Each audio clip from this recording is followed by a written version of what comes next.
tapi lihat tuh sengaja. di area atas ternyata Wattnya masih punya udah hilang langsung Lemon. Iya, BW kan Susah Lemon sih. ke Vanis. Mau coba untuk ke mirroring Awat sendirian gak akan bisa karena ini adalah damage begitu sulit. Tapi dari 3 member RRQC mau membalaskan dendam dari Lemon. Lemon temanku, kenapa kau sakiti? Assalamualaikum warahmatullahi wabarakatuh. Perkenalkan, kami dari kelompok 6. Izin memperkenalkan diri. Saya Muhammad Rizky Mauludin dengan nomor NIM 095. Saya Jejari Javia Khadijah dengan NIM belakang 161. Saya Faradi Bazali Saada dengan NIM 257. Di sini kami akan mempresentasikan tugas dari Bapak Sofan dan Ibu Nurus tentang Titik kritis, titik ekstrim, Titik belok dan aplikasi turunan. Oke, di sini kami akan mendemonstrasikan pengetahuan dan wawasan tentang titik kritis, titik ekstrim, dan titik belok, serta mampu menyelesaikan masalah maksimum atau minimum. Kami juga akan mengimplementasikan prinsip dasar konsep titik kritis, titik ekstrim, dan titik belok, serta mampu menyelesaikan masalah maksimum atau minimum dalam kegiatan pemecahan masalah menggunakan GeoGebra. Sebelum kita masuk ke poin pembahasan kita, mengapa turunan pertama suatu fungsi sama dengan 0?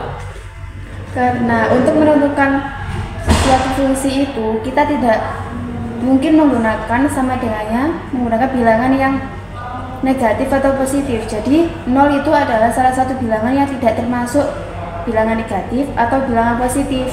Nah, kenapa kita menggunakan turunan pertama suatu fungsi sama dengan 0? Itu untuk menemukan titik maksimum atau minimum lokal dari fungsi tersebut. Oke, lanjut.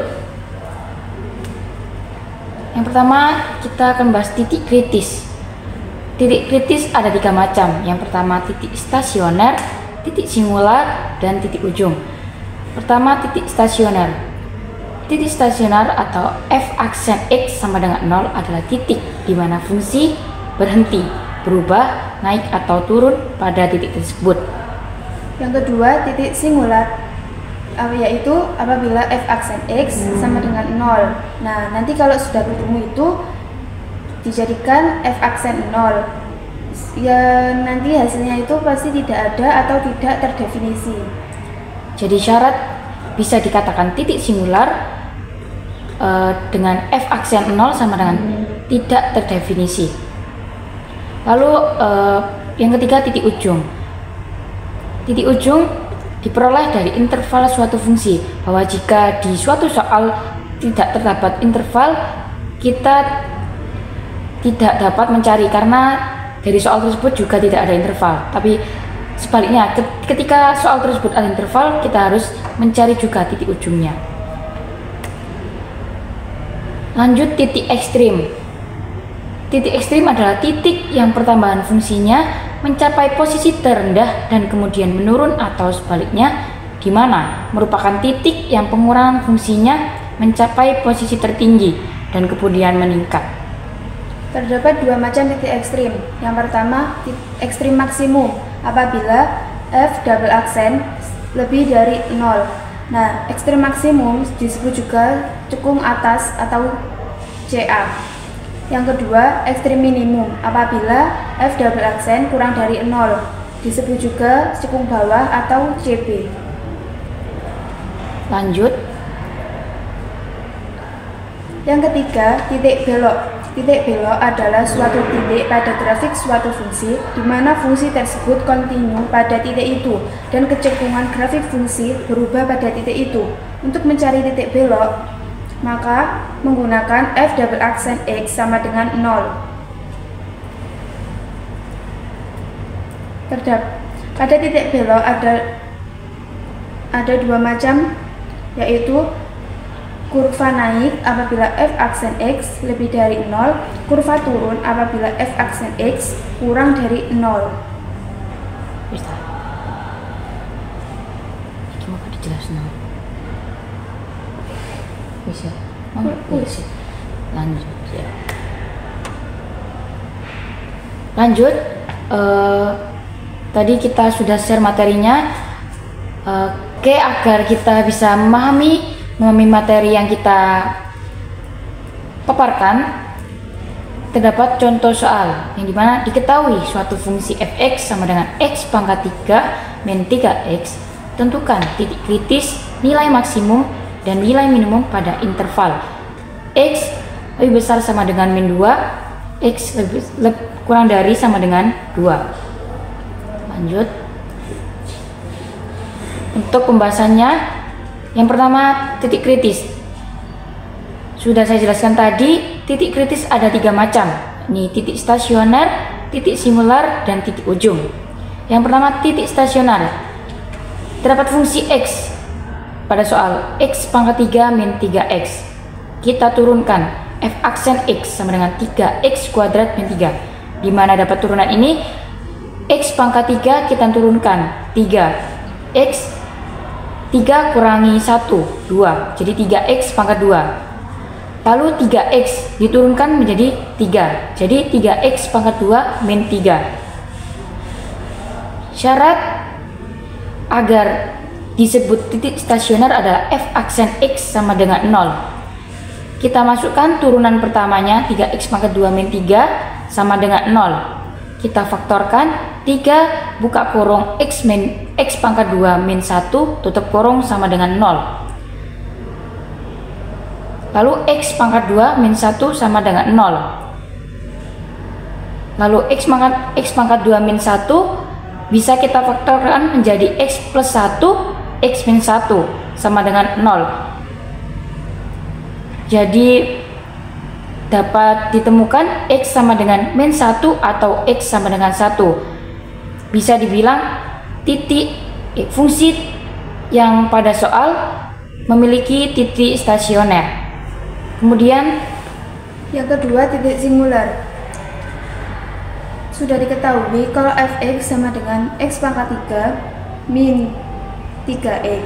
Nah, itu nanti dijadikan x dijadikan 0. Jadi dimasukkan f0 sama dengan 0 pangkat 3 min 3 kali 0. Yang nanti hasilnya 0. Habis itu diturunkan f aksen 0, kan tadi hasilnya 0. 0 kalau diturunkan itu menjadi tak terdefinisi. Nah, apabila titik singular itu yang hasilnya tak terdefinisi, itu berarti memiliki titik singular. lanjut, titik ujung. Terdapat pada soal interval yang diketahui, yakni x lebih besar sama dengan 2, kurang dari sama dengan 2. Jadi x sama dengan min 2 dan x sama dengan 2. Kita masukkan fungsi pada soal fx sama dengan x pangkat 3 min 3x. Lalu kita masukkan yang pertama, min 2 sama dengan kita substitusikan yang akan menjadi min 2 pangkat 3 min 3 kali min 2. Yang hasilnya min 8 plus 6, hasilnya min 2. Lalu substitusikan 2 sama dengan 2 pangkat 3 min 3 kali 2, 8 min 6, hasilnya 2. Jadi diperoleh titik koordinat. Kan tadi f kalau sudah dimasukkan f min 2 hasilnya juga min 2. Jadi titik koordinat itu x, y berarti min 2, min 2. Lalu untuk F2 kan tadi kalau dimasukkan hasilnya juga 2, jadi 2,2. Kita masuk di titik ekstrim. Sama fungsi kita masukkan fx sama dengan x pangkat 3 min 3x. Kita substitusikan dengan f1 sama dengan 1 pangkat 3 min 3 kali 1 sama dengan min 2. Koordinat minimum lokalnya 1, min 2. Lalu masukkan f min 1 sama dengan min 1 pangkat 3 min 3 kali min 1. Min 1 plus 3 yang hasilnya 2. Jadi koordinat maksimum lokalnya min 1,2. Kenapa kita menggunakan 1 sama min 1? Karena itu merupakan hasil dari titik stasioner tadi. Lanjut. Baik, untuk GeoGebranya kita akan gambarkan fungsi dari x pangkat 3 dikurangi 3x pada aplikasi GeoGebra. Kemudian untuk mencari titik stasioner kita akan menggunakan turunan fungsi pertama.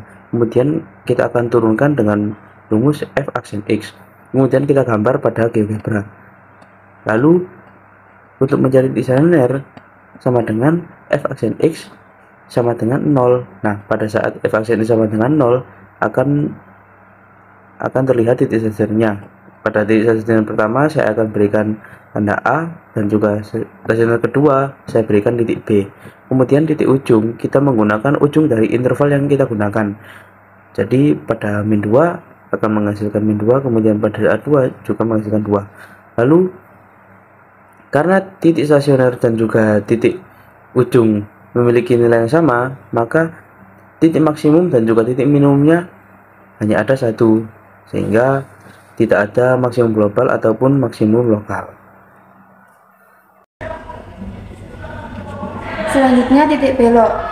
Titik belok syaratnya itu harus diturunkan 2 kali. Jadi tadi yang turunan pertamanya f aksen x sama dengan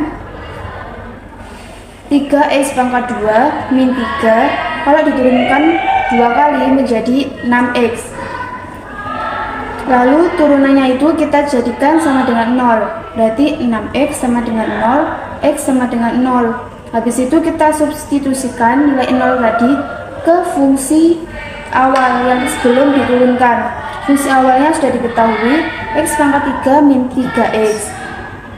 Kita ganti nilai x dengan 0, jadi f0 sama dengan 0 pangkat 3 min 3 kali 0 yang hasilnya 0. Jadi koordinat titik beloknya 0,0, berada di tengah. Lanjut, untuk menentukan kemonotonan, kita tahu fx-nya x pangkat 3 min 3x dengan interval x lebih besar sama dengan min 2 kurang dari sama dengan 2. Untuk mencari kemonotonannya, f aksen x sama dengan 0. Kita masukkan fungsinya, kita samakan dengan 0. Akan menjadi x pangkat 2 min 1 sama dengan 0. X pangkat 2 min 1 kita bentuk faktor menjadi x min 1, x plus 1 sama dengan 0. Dapat ketahui x sama dengan 1 atau x sama dengan min 1. Kita gambar interval untuk menentukan bahwa suatu fungsi tersebut naik atau turun. Kita ambil angka 0. Kita masukkan pada turunan tersebut, f0 sama dengan kita substitusikan akan menjadi min 3, jadi minus. Maka ketika f0 minus, maka sebelah kanan atau kiri sudah pasti positif. Maka ketika fungsi itu naik, intervalnya min tak hingga sampai min 1 atau 1 sampai tak hingga. Tapi ketika turun, maka intervalnya min 1 sampai 1. Yang kedua yaitu kecekungan. Sudah diketahui kalau kecekungan tadi rumusnya f double aksen x sama dengan 0. Nah, tadi turunan pertamanya kan 3x pangkat 2 min 3 sama dengan 0. Jadi kita turunkan lagi menjadi 6x sama dengan 0. X sama dengan 0. Syarat dari kecekungan yaitu apabila f diturunkan 2 kali x lebih besar dari 0 itu cekung atas. Kalau kurang dari 0 atau lebih kecil dari 0 itu cekung bawah. Nah, untuk menentukan itu kita gambar garis interval. Kan tadi sudah diketahui kalau x itu sama dengan 0. Berarti di interval itu kasih titik 0. Habis itu kita buat uji titik. Misal kita masukkan 1 ke dalam persamaan tersebut, nanti hasilnya pasti positif. Setelah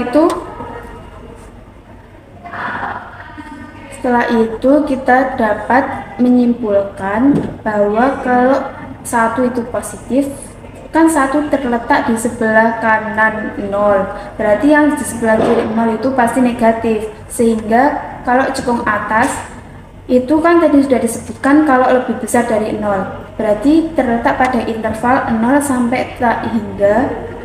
Kalau yang bawah kan lebih kecil dari 0, berarti min tak hingga sampai 0.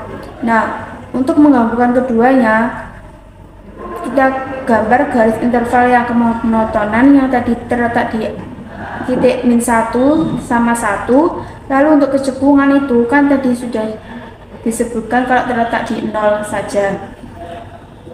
Jadi kedua interval itu nantinya itu digabung, habis itu dapat diperoleh Kalau -1 itu kan tadi kan sudah dijelaskan kalau fungsi tersebut naik.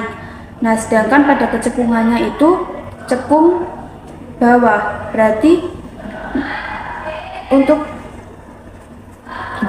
interval kurang dari -1 itu pasti naik cekung bawah. Lalu yang selanjutnya antara -1 sampai 0 kan tadi yang kemonotonan itu antara -1 sampai 0 itu pasti kan turun. Berarti turun sama cekung bawah. Untuk yang selanjutnya 0 sampai 1 itu turun cekung atas. Kalau 1 sampai tak hingga itu naik cekung atas. Baik, untuk kemonotonan kita akan menggunakan turun pertama dan juga turun kedua. Nah, untuk turun pertamanya kita akan menentukan fungsi ini kapan naik dan juga kapan turun. Nah, pengertiannya pada saat f aksen x lebih besar daripada 0, maka fungsi tersebut adalah naik. Sedangkan pada saat f aksen x turun dari 0, maka fungsi tersebut akan turun. Sedangkan untuk turun kedua kita akan menggunakan untuk mencari titik beloknya. Nah, titik belok pada turun kedua ini adalah f double aksen x itu sama dengan 0. Nah, ketika turun keduanya sama dengan 0, maka itu berada pada titik beloknya. Nah, kemudian kita gambarkan turun pertama dan turun kedua serta fungsi X pada aplikasi GeoGebra seperti berikut. Kemudian untuk mencari, nah, terdapat titik belok pada titik 0,0 sesuai dengan pada saat turun kedua sama dengan 0. Kemudian untuk memperlihatkan pada saat naik dan juga turun, kita berikan interval seperti yang tadi. Nah, pada saat x sama dengan -2 sampai -1, fungsi tersebut naik karena f aksen x lebih besar daripada 0. Kemudian pada saat -1 sampai 0, -1 sampai 1, nah, fungsi tersebut turun sesuai dengan turunan yang kedua. Ketika f-1 kurang dari x kurang dari 1, hasilnya kurang dari 0, sehingga fungsi tersebut turun. Kemudian pada saat interval 1 sampai 2, fungsi tersebut naik kembali sesuai dengan turunan yang kedua, turunan yang pertama tadi. Pada saat f aksen x1 sampai 2, fungsi tersebut lebih besar daripada 0, sehingga fungsi tersebut naik. Kemudian untuk saat interval -2 sampai -1, fungsi tersebut naik cekung bawah seperti yang saya gambarkan pada aplikasi GeoGebra tersebut. Saya berikan warna ungu. Kemudian pada saat -1 sampai 0 itu fungsi tersebut turun cekung bawah. Kemudian pada saat 0 sampai 1, fungsi tersebut turun cekung atas seperti yang saya gambarkan dengan warna biru. Kemudian pada saat 1 sampai 2, fungsi tersebut naik cekung bawah seperti yang saya gambarkan dengan warna pink tersebut. Nah, sesuai dengan hasil pengamatan tadi, bahwa diketahui bahwa nilai minimumnya pada -2, dan juga 1,-2, kemudian nilai maksimumnya pada 1,2 dan juga 2,2, serta titik beloknya pada titik 0,0 seperti pada tabel pengamatan berikut. Sekian penjelasan dari kami ucapkan terima kasih. Wassalamualaikum warahmatullahi wabarakatuh.